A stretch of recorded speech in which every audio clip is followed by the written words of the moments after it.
Sabi ng Philippine Statistics Authority, nakaraang 2 linggo lang, pakibasa naman po, Attorney Gadon or Larry Gadon, hindi ka naman abogado na, sapagkat ikaw tinanggalan ng lisensya to practice law ng Supreme Court. Yan po ang problema kung sa sobrang sip-sip mo at para lamang manatili na may titulo kang sekretaryo ka ng gabinete na isa namang posisyon na hungkag at wala namang katuturan at ang para gusto mo lang may title ka, ay gagamit ka ng mga panloloko. Kaya po kahit anong mga gimmick pang politika ang gamitin, ayuda dito, ayuda doon, at kung ano-ano pang mga gimmick upang maibsan lamang ang galit ng sambayanang Pilipino na nakakaramdam ng kawalan ng pag-asa sa kasalukuyang gobyerno, hindi po matatakpan. Ito nga mga kababayan, bago natin ituloy ang video na ito, kung bago ka lang sa aking YouTube channel baka pwede makahingi ng like at subscribe at click mo na rin ang notification bell para updated ka sa aking nilalabas na bagong video. Salamat po. Pag tinanong mo yung ating mga kababayan attorney, ito yung classic question dyan eh. Nag-improve ba yung buhay mo ngayon kumpara 2 years ago? Diba? Tatanungin mo yung mga kababayan natin, did your life improve? At maniwala po kayo, marami dyan nagkasabi, napakarami, hindi. Was worse off sila ngayon kesa 2 years ago. Ayun. Mga kababayan, yun pong mahirap kung ang na-appoint at pinagkatiwalaan ng Pangulong Marcos Jr. para asikasuhin po ang problema sa kagutuman at kahirapan ay galing po sa planetang Mars.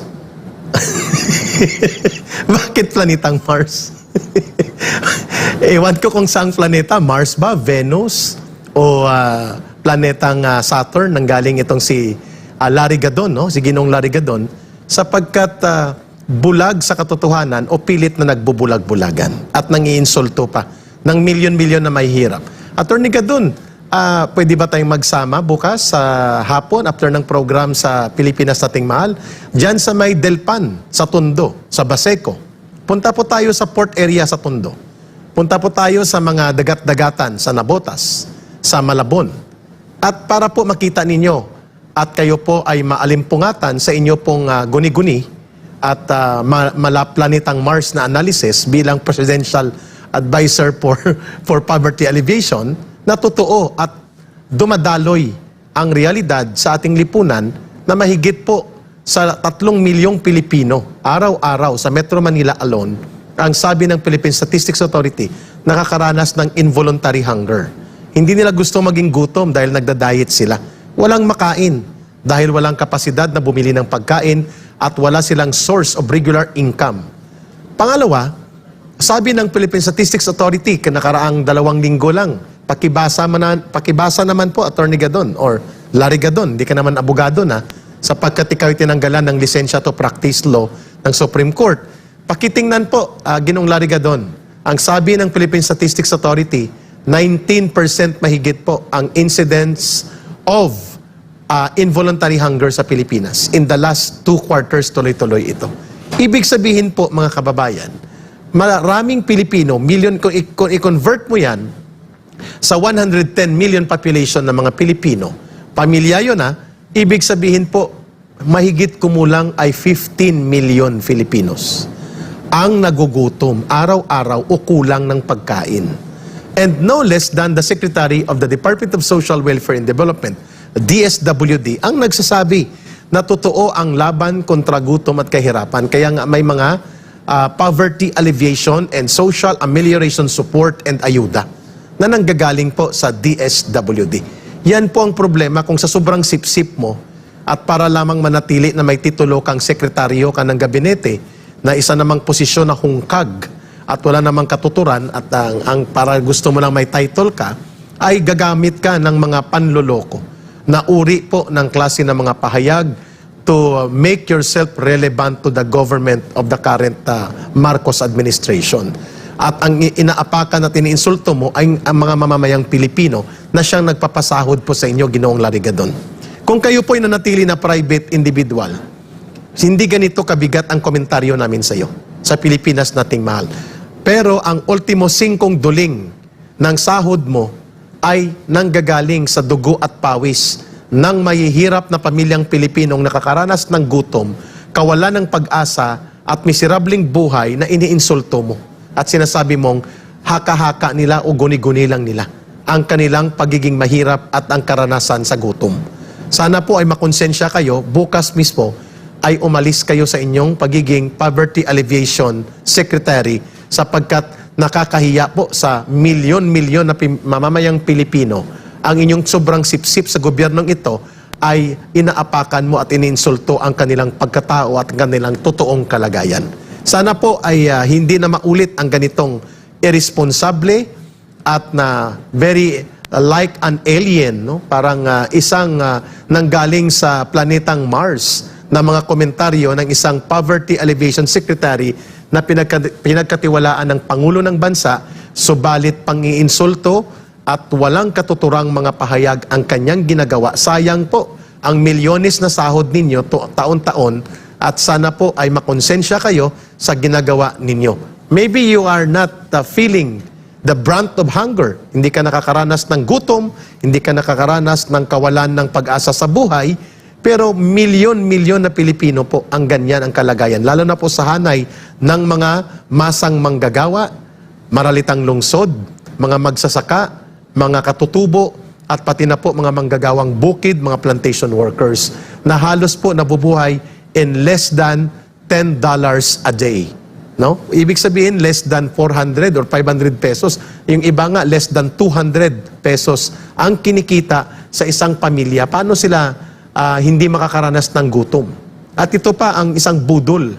Yung sinasabi ninyong 20 pesos per kilo ng bigas, hanggat hindi pinupunduhan ng gobyerno at pinapalakas ang mandato ng National Food Authority to intervene in the procurement of rice production and rice procurement sa mga harvest ng mga magsasakang Pilipino at nakasandig tayo sa importasyon ng bigas na kontrolado ng mga sindikato at mga rice hoarders at kartel, hindi po mangyayari ang 20 pesos na per kilo ng bigas.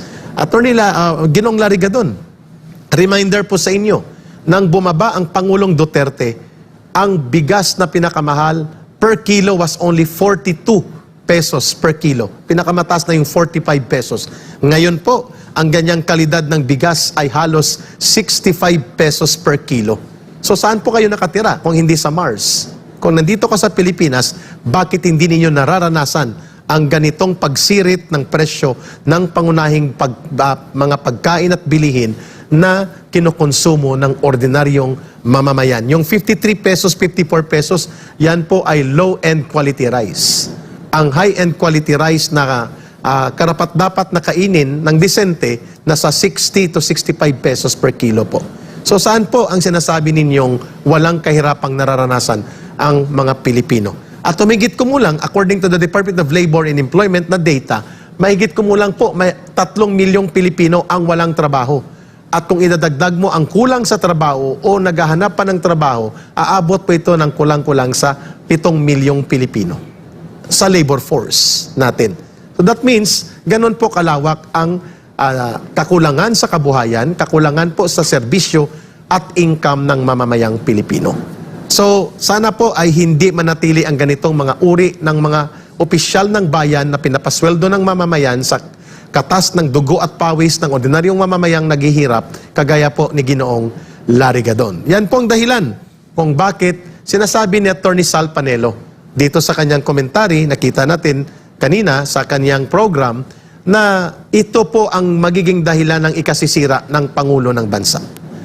When the President is focused more on political bickerings, mga diskontentong pampolitika at mga bangayan, na siya rin mismo ang nagtulak nito dahil sa kanyang failure to govern and failure to lead a very crucial requirement sa good governance, which is integrity and competence.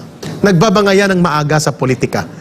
Kung kaya niyang paglaruan ang political bickerings and conflict na ito into ma-hold niya na maging krisis pang politika ito, ibang usapin po ang dynamics ng ekonomiya.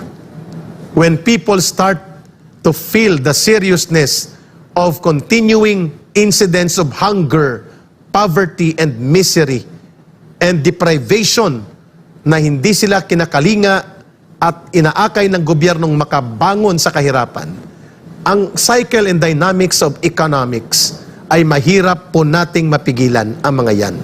Kaya po kahit anong mga gimmick pampolitika ang gamitin, ayuda dito, ayuda doon, at kung ano-ano pang mga gimmick upang maibsan lamang ang galit ng sambayanang Pilipino na nakakaramdam ng kawalan ng pag-asa sa kasalukuyang gobyerno, hindi po matatakpan o hindi po may pagkakaila ng anumang ayuda na nanggaling mismo sa kaban ng bayan ang paggamit ng mga panloloko at ala band-aid na uri po ng approach sa pamumulitika. Yan po ang nakita nating dahilan kung bakit ang pang-ekonomiyang kalagayan ay hindi po pwedeng ihiwalay mo sa kalagayan ng mga iskandalusong kaganapan sa pampolitika at pamumuno ng pamahalaan. Yan ang problema ngayon ng Marcos government.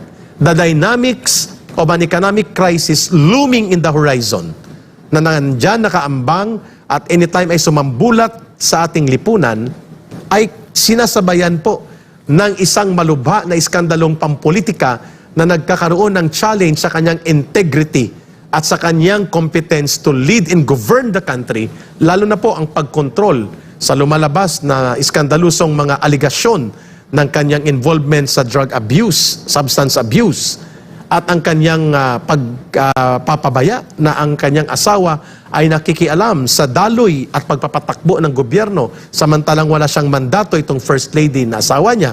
At ganon din po ang kanyang pinsan na si Martin Romualdez. Kung kaya, lahat ng ito ay nagtipon-tipon at nagkumpol-kumpol bilang daluyong ng pampolitikang krisis na nagpapalubha o nagpapabilis pa sa dynamics of economic crisis.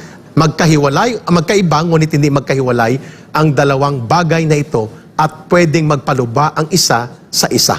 Dahil dyan ay pag-uusapan natin ang kaganapan ng iskandalusong kudeta at mga maniobra ng pampolitikang pagtatapal-tapal sa krisis na kinakaharap ng gobyerno ni Marcos Jr. Makakasama na po natin via Zoom dito sa Pilipinas nating mahal.